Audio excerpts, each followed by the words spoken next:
The Shadows of Grimwald. Grimwald was a small, inconspicuous village buried deep within an ancient forest. Few ventured there, and those who did often returned with vacant stares and fragmented stories of whispers in the mist.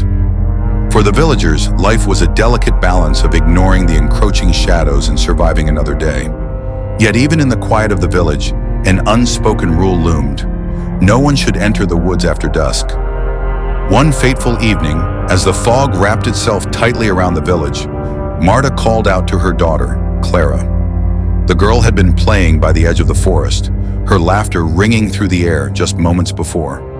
But now there was only silence. Marta's heart sank. She ran outside, her voice trembling as she yelled Clara's name. The only reply was the sound of rustling leaves, swallowed by the encroaching darkness. The stranger arrives. Weeks passed, and the village sank further into despair. Clara's disappearance was not the first, but it struck harder than most. Whispers of cursed clearings and shadowy creatures filled the air. The villagers, however, refused to speak openly of what they feared most. That was when a stranger arrived. Adrian, a researcher of old legends. Driven by stories of the Grimwald shadows, he was determined to uncover the truth. Adrian asked questions, but the villagers were tight-lipped. Only Marta, desperate for answers, broke her silence. She told him about the cursed clearing deep within the forest, a place where whispers grew louder and shadows took form. She begged Adrian to find her daughter, even if it meant facing the terrors of the forest himself. Into the forest, lantern in hand, Adrian ventured into the woods.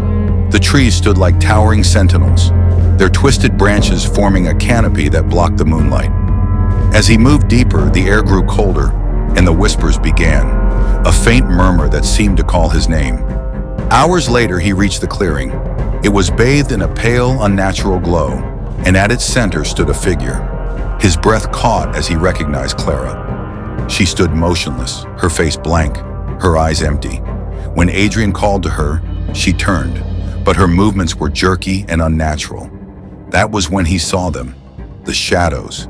They emerged from the trees, skeletal figures with elongated limbs and glowing eyes that pierced through the darkness. They surrounded Clara, their forms shifting and flickering like smoke. Adrian realized these were not mere legends. The shadows were real, and they had taken control of Clara. The ritual Adrian retreated to the village, where he relayed what he had seen to Marta. The old chapel, forgotten and overgrown, held the answers. Within its crumbling walls lay an altar marked with ancient runes. Marta revealed a forbidden ritual, one that could break the shadow's hold. But it came at a cost, a life for a life. Desperate, Marta resolved to save her daughter. That night, she led Adrian back to the clearing. The shadows watched silently as Marta knelt before the altar, reciting words in a language older than the forest itself. The runes began to glow, and the air grew heavy with an unnatural energy. As the ritual reached its climax, the shadows shrieked, their forms writhing in agony. Clara collapsed, free from their grip. But Marta's fate was sealed. The shadows consumed her, dragging her into the darkness as she screamed her daughter's name. The aftermath. Clara awoke in Adrian's arms, confused but alive. The clearing was silent, the shadows gone. Yet something lingered, a sense that the forest was watching.